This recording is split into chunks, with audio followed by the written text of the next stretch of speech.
성도 여러분 안녕하십니까? 새벽 말씀 묵상입니다. 이스라엘 각 지파들은 그들에게 할당된 분깃을 나눠 가졌고요. 갈렙도 특별한 요구대로 헤르본 산지를 얻을 수 있었습니다. 그렇다면 출애굽에 가장 수고를 많이 했던 여호수아는 과연 어떤 분깃을 가져갔을까요? 그가 가장 위대한 지도자였기 때문에 가장 좋은 땅, 가장 윤택한 곳을 먼저 선점했을까요?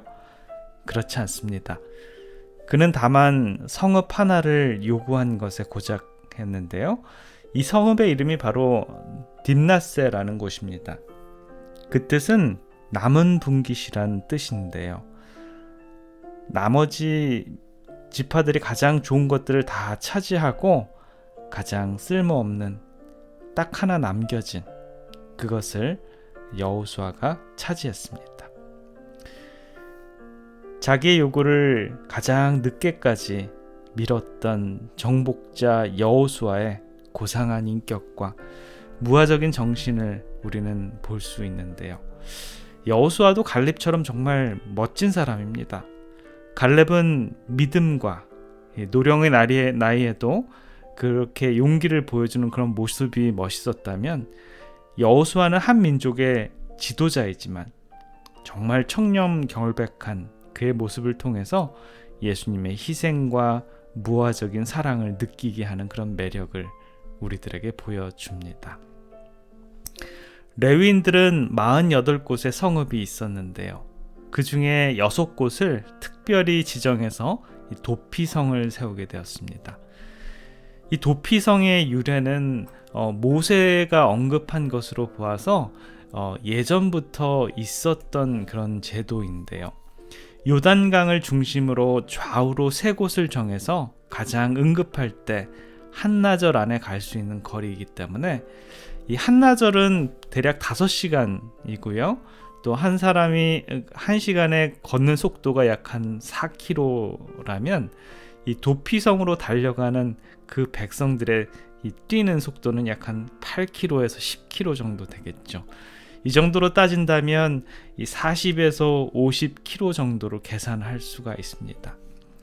도피성이 있어서 무지한 사람이 실수로 사람을 죽였을 경우에 자신의 목숨을 보호하는 차원에서 어느 곳에서든지 한나절에나 갈 수 있고 늘 그 도로는 장애물이 없는 평탄한 그러한 길이어야 했습니다. 히브리인이건 이방인이건 우고하는 자이건 간에 누구든지 도피성을 이용할 수 있었습니다.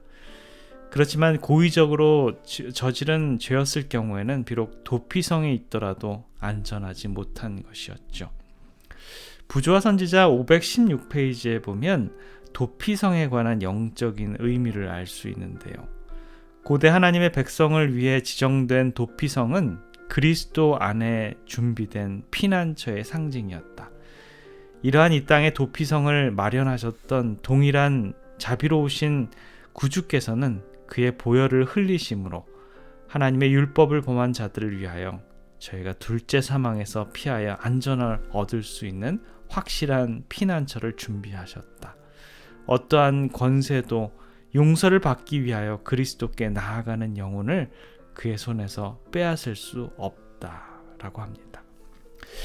도피성으로 표상된 그리스도 안에 안전히 거하는 것이 이 땅에서 가장 행복한 삶의 비법임을 우리들에게 알려주는 것입니다.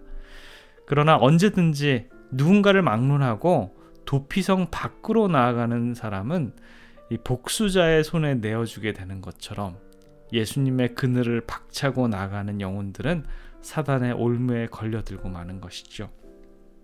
그러한 영혼들은 결코 안전할 수가 없다라는 것입니다. 조금 더 깊숙이 들어가 볼까요?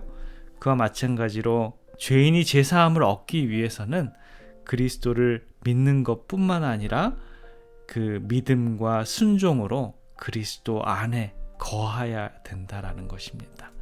저와 여러분들의 삶이 예수님을 믿고 믿음과 순종을 가지고 예수님 안에 거하는 우리들의 삶이 되었으면 좋겠습니다. 선지자의 보내는 길 179페이지에 보면 아주 좋은 글이 있는데요. 이 세상을 지나가는 사람들을 위하여 하나님께서는 하나의 표지판을 세우셨다. 이 표지판의 한편에는 창조주를 즐겨 순종하는 것이 행복과 생명의 길이라고 지적하고, 다른 편에는 불순종이 불행과 죽음의 길이라고 지적한다. 유대인의 시대에 도피성으로 가는 길처럼 행복의 길은 분명하게 정의되어 있다. 그러나 불행하게도 선에 대한 대원수는 표지판을 돌려놓았고, 그로 인해 많은 무리들이 길을 잃게 되었다라고 합니다. 정말 이 땅을 살아갈 때 무엇이 진리이고 무엇이 거짓인지를 참 판별하기가 어려운 세상에 살고 있습니다. 우리는 정말 기도함으로 말미암아서 하나님께서 우리들에게 정말 진리의 길을 보여달라고 늘 주님과 동행하는 우리들이 되어야 되겠습니다. 로마의 바티칸 박물관 안에는 역대 로마 지도를 시대별로 그려놓은 방이 있는데요. 그 중에 나란히 그려진 두 지도를 비교해보면 놀라운 사실을 발견하게 됩니다. 앞에 지도에는 뽐페이시가 표시되어 있는데 바로 그 뒤에 지도에는 뽐페이시가 사라져버린 것이죠.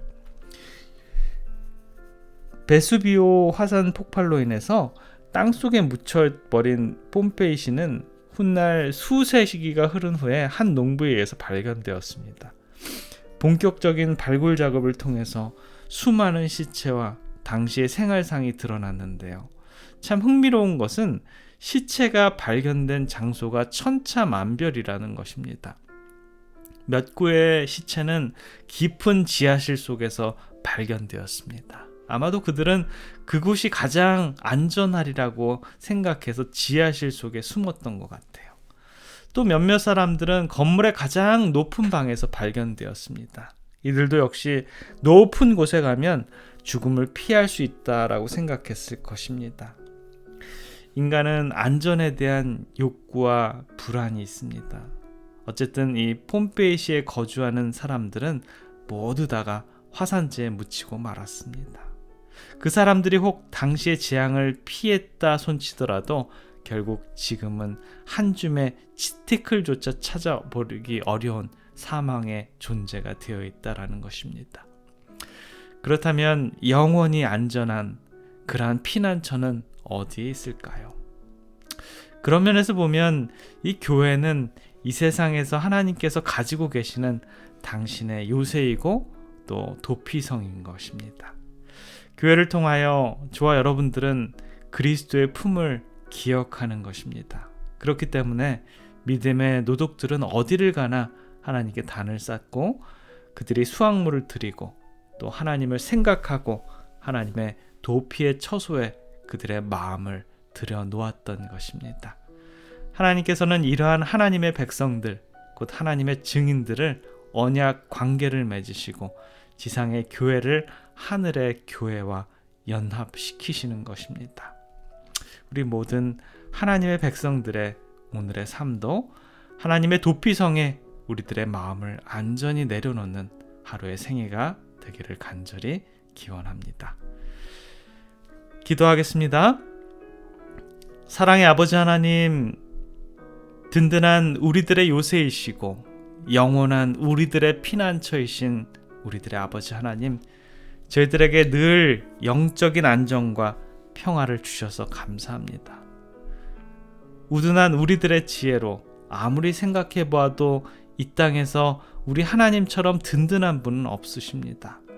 범죄한 죄인이 도피성을 찾는 것처럼 사망이 우리들의 운명을 결정짓는 저희들에게 주님의 든든한 요새가 되어주시고 영원한 하늘 본향을 사모하는 우리들의 심령이 되도록 주님 저희들의 길을 인도하여 주시옵소서.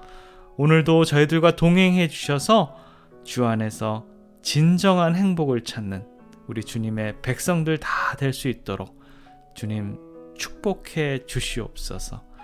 사랑의 우리 구주 예수 그리스도의 이름으로 간절히 기도드립니다.